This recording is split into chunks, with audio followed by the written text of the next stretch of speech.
మాట మీకు అర్థమైందో లేదు. క్రిస్మస్లో కొత్త బట్టలు వేసుకున్న వాళ్ళతో ఉంటాడు లేదో నాకు తెలియదు, కానీ సరైన బట్టలు లేని వాళ్ళతో ఉంటాడు ఈయన. బాగా మదమెక్కి తినేసిన దావీదు లాంటి వాళ్ళతో ఉంటాడు లేదో నాకు తెలియదు, కానీ నీతి కొరకు ఆకలితో కాలు రెండు దగ్గర ముడుచుకుని బతుకుతున్న ఉరియా లాంటి వాళ్ళతో ఉంటాడు ఈయన.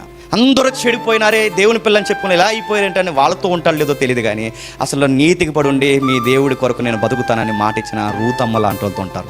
ఏదికి లెక్కి డ్యాన్స్లు వేసుకుని, జీన్లు వేసుకుని, సీవులస్ వేసుకుని, చెత్త చెదారం డ్యాన్స్లు వేసే ఈ తోలుబొమ్మలతో ఉండడు, రూతమ్మలతో ఉంటాడు. గుర్తుపెట్టుకో. ఎవరైతే ఎంపికలో లేకుండా పేదోళ్ళు, నోరు లేక, అడగలేక, కనీసం నివాస స్థలం లేక, అనుమానాలతో దేశం పడి అక్కడ ఉన్నాడు, దగ్గర రాకండి, చర్చిలోకి రాకండి, అక్కడ మెట్ల దగ్గర కూర్చోండి అని వెళ్ళిపోయేటప్పుడు రూపాయలు వేస్తుంటాను చూసారా క్రిస్మస్ టైంలో, ఆ మెట్ల దగ్గర ఉంటాడు ఆయన. గుర్తుపెట్టుకో. ఈ క్రిస్మస్ మందిరాల్లో పెద్ద పెద్ద లైటింగ్లు పెట్టి, పెద్ద పెద్ద అడావులు చేసి, కేకులు కోసి, బడా సౌండ్ చేస్తూనే వీళ్ళందరం తెలుసుకోవాల్సిందే అని చెప్పిన వీళ్ళ మధ్య ఉంటాడు ఆయన.